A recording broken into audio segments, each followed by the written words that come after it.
வணக்கம். நான் டாக்டர் மீனாட்சி பாலசுப்ரமணியன், மகப்பேறு மருத்துவர் from Kriya women's clinic in Adyar.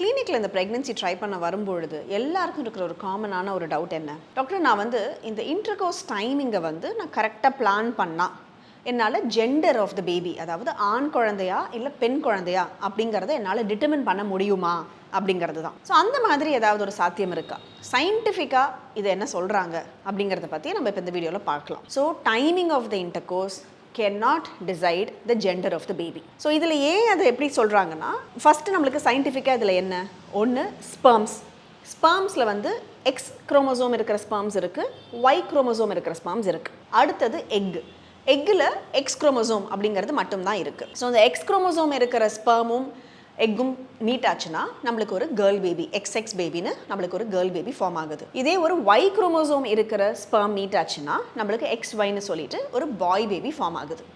So எந்த ஸ்பெர்ம் நம்மளுக்கு ஃபர்டிலைஸ் ஆகுது அப்படிங்கிறத பொறுத்து தான் ஜெண்டர் ஆஃப் த பேபி, அதாவது அப்பா தான் டிசைட் பண்ணுறாருங்க ஜெண்டர் ஆஃப் த பேபி என்ன அப்படிங்கிறத பற்றி. ஸோ இதில் என்ன ஒரு மித் அப்படின்னா, சில ஸ்டடீஸ்லாம் கூட வந்திருக்கு அதுக்கு, அதாவது இந்த ஒய் குரோமோசோமுக்கும் எக்ஸ் குரோமோசோமுக்கும், அதாவது அந்த ஒரு சர்டன் ஸ்பெர்ம்ஸ் இருக்கு இல்லைங்களா, அந்த ஒய் இருக்கிற ஸ்பெர்மும் எக்ஸ் இருக்கிற ஸ்பெர்முக்கும் வேறு மாதிரியான ஸ்பீடில் அந்த ஸ்பெர்முங்கிறது ட்ராவல் ஆகுது.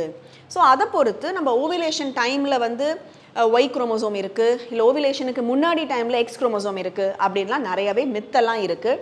அதெல்லாம் எதுவுமே கரெக்ட் கிடையாது. ஸோ எந்த ஸ்பெர்ம் எக்கை ஃபர்டிலைஸ் பண்ண போகுது அப்படிங்கிறது ஒரு கம்ப்ளீட் சான்ஸ் தானே தவிர யாராலுமே அது டிட்டர்மின் பண்ண முடியாது நேச்சுரல் கன்செப்ஷனில். ஸோ உங்களோட டைமிங் ஆஃப் த இன்டர்கோர்ஸாக இருக்கட்டும், இல்லை பொசிஷன் ஆஃப் த இன்டர்கோர்ஸாக இருக்கட்டும், இல்லை நீங்கள் அந்த சைனீஸ் கேலண்டர்லாம் பார்த்து அந்த லூனார் கேலண்டரை வச்சு பண்ணுறீங்களா இருக்கலாம், இல்லை உங்களுக்கு அந்த மூன் ஃபேஸை வச்சு பண்ணுறதா இருக்கலாம்.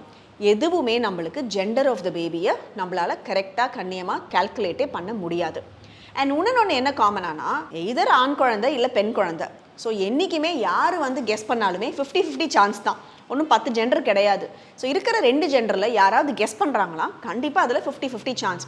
ஸோ அந்த மாதிரி தான் சில பேருக்கு லக்கில் சில மித்தெல்லாம் வச்சு பார்க்கும்பொழுது ஒரு கிளிக் ஆகுதே தவிர மற்றபடி யாராலையுமே இந்த நேரத்தில் நீங்கள் இன்டர்கோர்ஸ் இருந்தீங்கன்னா உங்களுக்கு கண்டிப்பாக ஆணோ பெண்ணோ தான் பிறக்கும் அப்படிங்கிற மாதிரி டிசைட் பண்ண முடியாது. இப்போ இருக்கிற காலகட்டத்தில் குழந்தை பிறக்கிறதே ஒரு பெரிய விஷயமா இருக்குது, அவ்வளோ ஒரு இன்ஃபர்டிலிட்டி இஷ்யூஸ்லாம் இருக்குது. இந்த நேரத்தில் ஜெண்டர் பற்றிலாம் கவலைப்படாமல் ஆண் குழந்தையோ பெண் குழந்தையோ எந்த குழந்தையாக இருந்தாலுமே சந்தோஷமாக ஒரு ஹெல்தி ப்ரெக்னென்சியாக தான் இருக்கணும் அப்படிங்கிறத பற்றி மட்டுமே யோசிச்சு ஒரு ஹாப்பியான ஒரு ப்ரெக்னென்சியை டீல் பண்ணுங்கள்.